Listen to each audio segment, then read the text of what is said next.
जब आप अपनी पसंदीदा चॉकलेट या केक का टुकड़ा खाते हैं तो क्या होता है? इससे एक प्रक्रिया शुरू हो जाती है जिसे रासायनिक अभिक्रिया कहते हैं।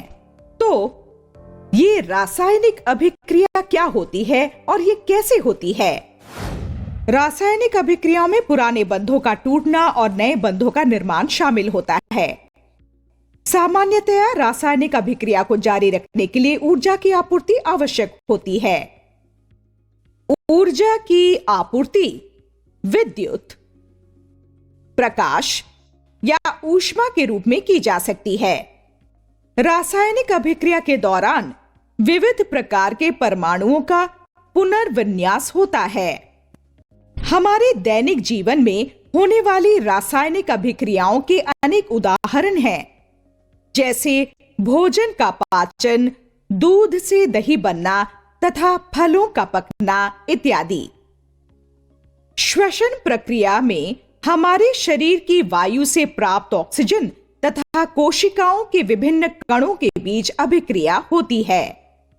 रासायनिक अभिक्रियाएं विविध प्रकार की होती हैं तथा सभी अभिक्रियाओं में परमाणुओं के बीच पुराने बंधों का टूटना और नए बंधों का निर्माण शामिल होता है। अतः रासायनिक अभिक्रियाओं से सदैव नए पदार्थों का निर्माण होता है। हाइड्रोजन तथा ऑक्सीजन के बीच अभिक्रिया पर विचार करें, जिसे जल वाष्प उत्पन्न होती है।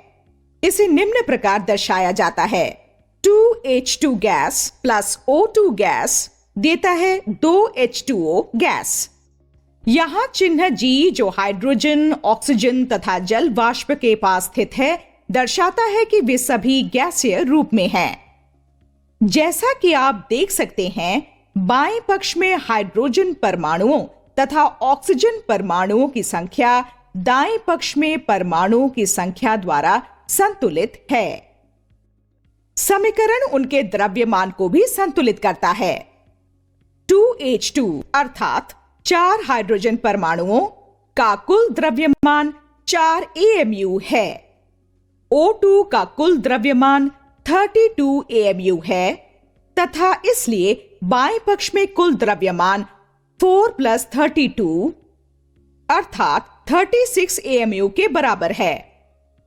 दाएं पक्ष में जल के 2 अणु होते हैं। कुल द्रव्यमान 36 AMU के बराबर होता है। इस प्रकार यह समीकरण परमाणुओं की संख्या के साथ साथ उनके द्रव्यमान को भी संतुलित करता है। इस अभिक्रिया में ऊष्मा मुक्त होती है। निर्मित H2O का प्रत्येक मोल लगभग 286 किलो जूल्स ऊष्मा मुक्त करता है।